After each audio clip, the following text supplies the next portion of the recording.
1, 2, 4, 3. By most standards, 6th District Alderman Tony Thomas has been a very good representative to the voters who have kept him in office since 1999.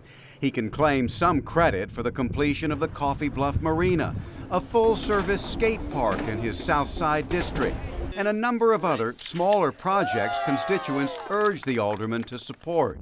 But he must also take ownership for these hundreds of photographs and videos, many that he has posted to his own Facebook page over the years, perpetuating the image of a politician known for bar hopping, heavy drinking, and the companionship of dozens of teen boys, many not old enough to drive. For more than a decade and a half, he has shown up at local bars and restaurants surrounded by these young men, again posting the pictures to prove it.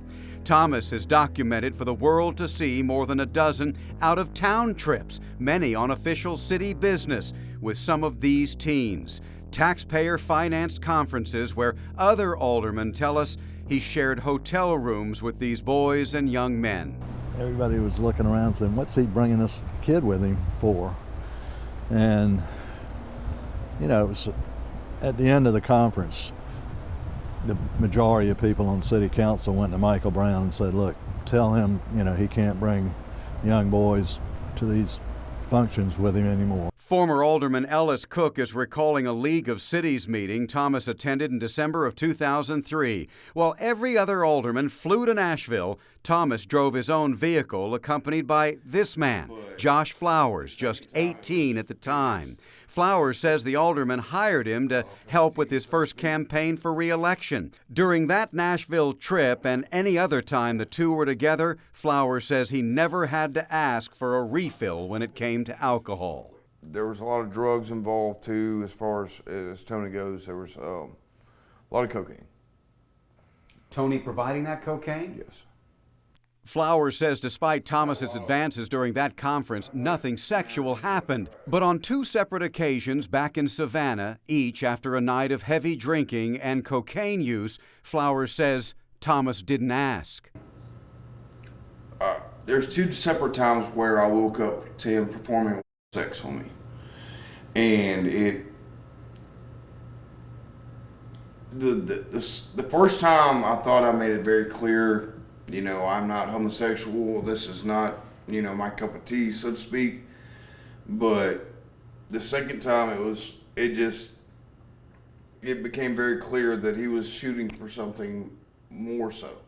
Flowers says he thought his relationship with Thomas was as simple as employee-employer, but the paychecks that he was getting for the first few months were replaced with something he wanted more.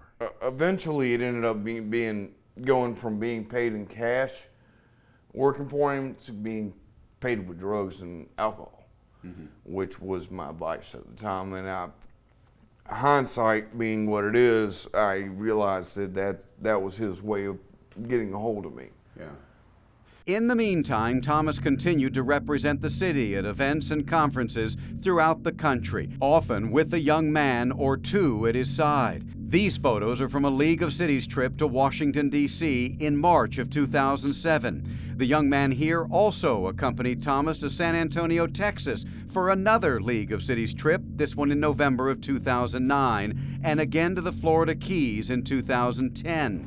After hearing these allegations, not only from Josh Flowers, but from no fewer than 3 other alleged victims, I wanted to make sure that I got Tony Thomas's response. The alderman has refused to talk to me about other issues in the past. However, this time he seemed eager, and I caught up with him at the last city council meeting.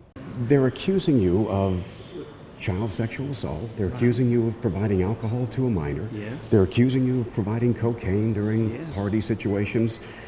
Give me a response, because this is pretty serious stuff. Well, you got to have evidence. Yeah. In today's world, you have to have evidence. So yeah.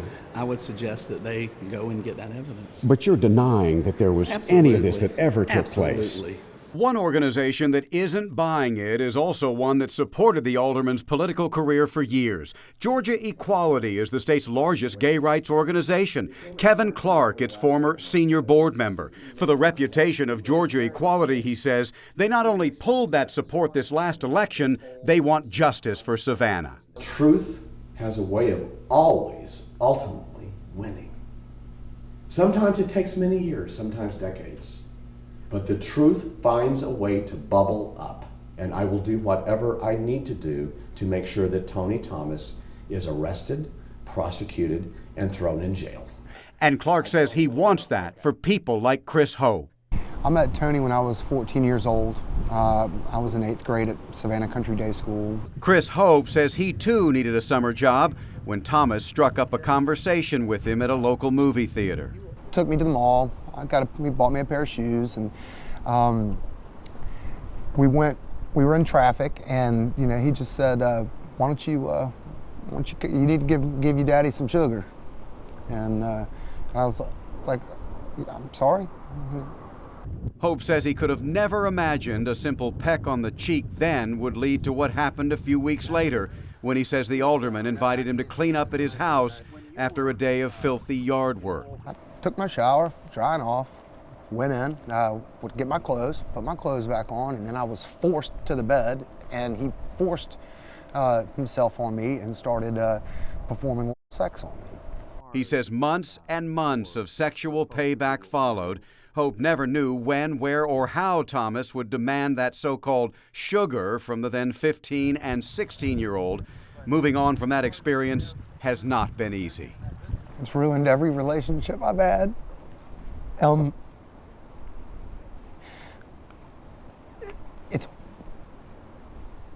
It drives you nuts.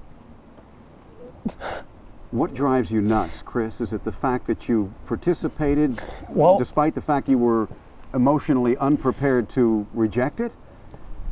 Well, at that time, you don't know how to handle it, but then every day, you're shamed, all right? You don't want to tell anybody. If you do tell somebody, they'll probably kill them. Right.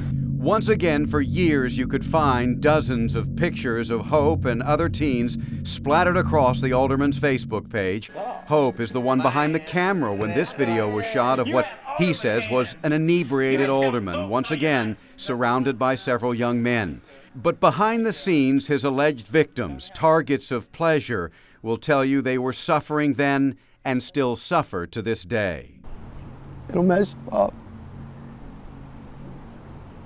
It'll mess you up, man. Do you fear at all repercussions legally from Alderman Thomas for making these kinds of statements about him? Bring it on.